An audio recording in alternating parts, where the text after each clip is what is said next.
Hey Ravens, this is Brooke Cunningham alongside Drew Higgins. Welcome back to this week's segment of ONW Now. We have a lot ready for you on today's episode, including insight on a local business and the ties it has with ONW students, and the news update from around the world. We also have a recap on how our fall sports are doing, including a Lady Ravens volleyball team's trip to state. Let's get into it, Ravens.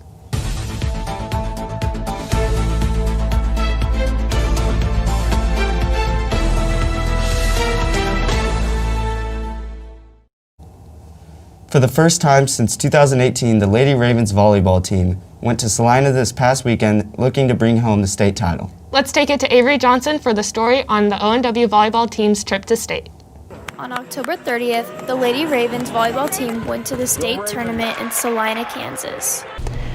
Having a younger team with mainly freshmen was pretty weird for most people to think for us to go to state, so that really gave us more of a mentality to just fight through and go to state. I was expecting to go to state because I felt like we had a lot of talented players coming in and talented players that had stayed, and I feel like it was just a good overall season for everyone. Everyone gave all their full effort and worked as hard as they possibly could. The girls made it to the championship for the first time since 2017, and with remaining undefeated all year, they had high hopes for bringing home the 6A state championship title. Honestly, over the summer, looking at how many talented players we were, I thought we had a really good chance of getting to the state tournament.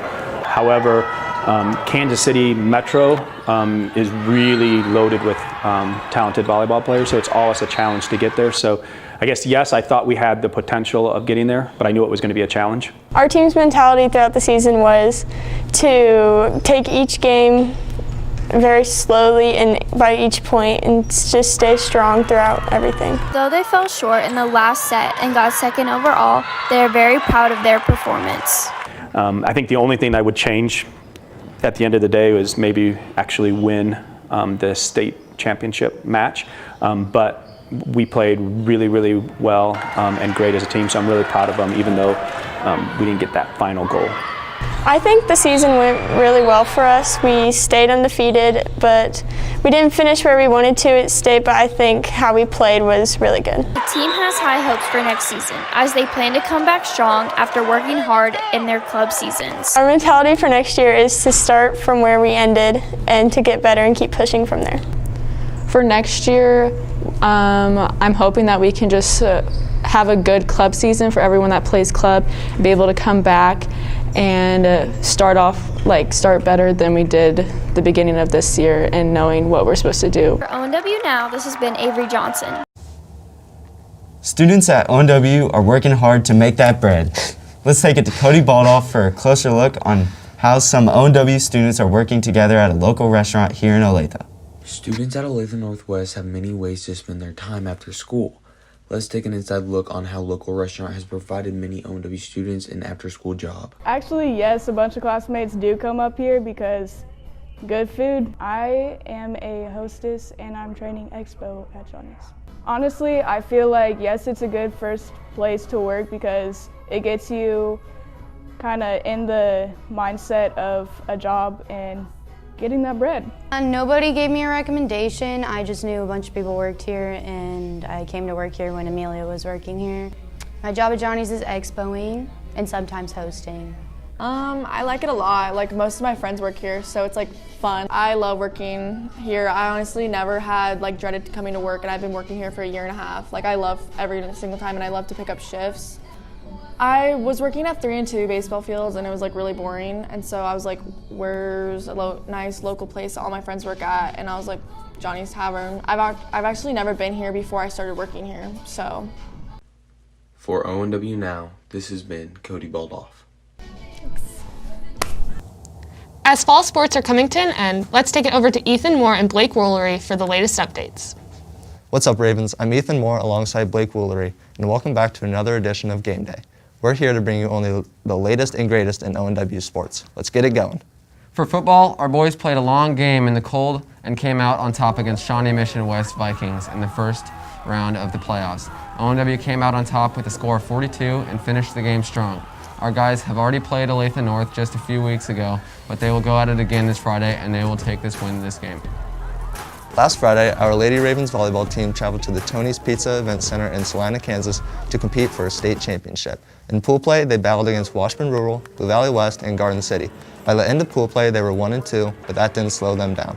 In the semifinals, the Lady Ravens had a rematch against Washburn Rural and then ended up winning the match and ended up going to the finals to play against Blue Valley West. Unfortunately, the Lady Ravens fell short and ended up placing second in state.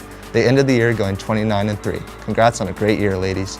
For gymnastics, our team finished 12th in the most recent meet last Saturday. Individually, Hallie Robertson qualified for state in 4 events. This Saturday in Newton, Kansas, Hallie will compete and will represent the ONW gymnastics team. Last Saturday, Logan Reed and Lydia McLaughlin represented ONW in cross country at state at 4 Mile Creek Resort. They both put up impressive times, with Logan Reed placing 3rd overall. Lydia also did very well, placing 23rd. Logan achieved a time of 16:38 and Lydia McLaughlin achieved a time of 20:07. Northwest as a whole unfortunately did not qualify as a team, so the runners were not placed as a team. Leading up to this state run, Logan Reed did not drop below 6th place on any of his races, while Lydia did not drop below 25th. Eyes were especially on Logan as he placed 1st in the Olathe meet titled Battle of the Birds. We had high expectations for them and they delivered. This is Olathe Northwest's last cross-country meet for the year. Most cross-country runners will prepare for track in the spring. We congratulate them for an excellent season and look forward to next year. The first senior is Jenner Jones. Jenner Jones is a member of the women's golf team for the last 2 years. She loved every tournament she played in, especially scrambles, and made so many memorable memories with her fellow teammates. After graduation, she plans to attend Mizuno and is interested in majoring in pediatrics or physical therapy. We wish you the best in the future, Jenner. The next senior is Morgan Conley. Morgan has been on the women's golf team for 4 years. She recently placed in 14th in the state tournament and was part of the varsity team that just took the 3rd place state title. She has many amazing memories from being on the team and will always love to play golf with family and friends. After graduation, she plans to attend college and is leaning towards K-State. She's interested in majoring in the business management field. Congrats, Morgan, on all of your success, and we wish you all the best. The next senior is Adriana Adams. Adriana has been a member of the women's golf team for all of 4 years at ONW. She was a member of the varsity team that just placed 3rd at state, where she also shot 2 of her best rounds of golf. She is currently looking at several different colleges where she plans to major in criminal justice. If the opportunity arises for her to golf at the college level, she will take it. But she will always love the game and many great memories. Congratulations, Adriana, and we wish you the best with the future.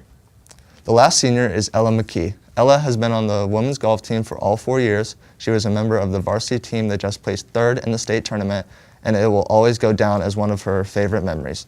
After graduation, she plans to attend college and major in business with a minor in biology. Ella is currently talking with several college-level golf coaches, but has not made a final decision yet. Congrats on your success, and we wish you all the best in your future, Ella. We as well would like to congratulate Coach Smith for being named the Sunflower League Coach of the Year for girls tennis. Well, that's all we have for this week's edition of Game Day. Be sure to keep updates on our website at dravendaily.com for more info on fall sports and as we prepare for the winter season. As much as we love our Raven updates, it's important that we take a step back and look at news that doesn't impact our lives daily, but does affect us and a lot of people. Let's take it to Annabelle Glasscock with Around the World. What's up, Ravens? My name's Annabelle Glasscock, and I'm bringing you this week's edition of Around the World. We have a lot of news to cover from around the globe, so let's get right into it. We've all been waiting anxiously to hear the final results from the presidential election. The official numbers will take days to calculate, but one thing we learned Tuesday is that Maryland, South Dakota, and Louisiana legalized sports betting, and an additional 3 states approved expanding and improving already existing casinos. It is predicted that by the end of 2021, at least 25 states will expand the gambling industry, providing thousands of jobs. I think it's safe to say that we will all be happy to talk about something other than the election or COVID. Speaking of COVID, our friends over in the United Kingdom have ordered a 4-week lockdown to keep their country safe with COVID-19 deaths on the rise. All non-essential stores are shut down until the lockdown is lifted. Prime Minister Boris Johnson stated that this lockdown will expire on December 2nd, depending on where the cases are. Under new restrictions, citizens need to be staying home except for work and education if they are not able to do them remotely. Due to the surge of cases, China has suspended entry for individuals who reside in Great Britain. Hurricane Eta has been affecting Nicaragua and Honduras hard this week. The storm has raged through Central America with 50-mile-per-hour winds and has also brought on heavy rainfalls and flash floods. Eta has the potential to affect Cuba, Florida, or the northern Gulf Coast as well. That's all the updates I have for you guys on this week's edition of Around the World. For Around the World, this has been Annabelle Glasscock. Stay safe and have a great weekend, Ravens. The presidential election wasn't the only election that happened this week. Shout out to the newly elected ONW Student Council President Ellie Wilson and Vice President Kaylin Wellman. Also to the new junior and senior committee presidents and vice presidents, Miles Swaminathan, Bailey Pickard, Lydia Bai, and Avery Hurley. Good luck to you all as you lead us through a great school year. Ravens, don't forget that this is your last day to order your Inspire Nutrition ticket to help junior committees create an amazing prom for all of us. Just go to TouchBase and order your ticket to get a shake, tea, and Alashot for only $10. Wow, only $10 for 3 drinks? I'm going to buy one right now. We hope you enjoyed this week's edition of ONW Now. To tune in for more updates, check out our Instagram and Twitter at ONW Raven Daily and our YouTube channel. And our website, theravendaily.com. For Brooke Cunningham and the rest of the Convergence team, this has been Drew Higgins. Stay safe, Ravens, and have an amazing weekend.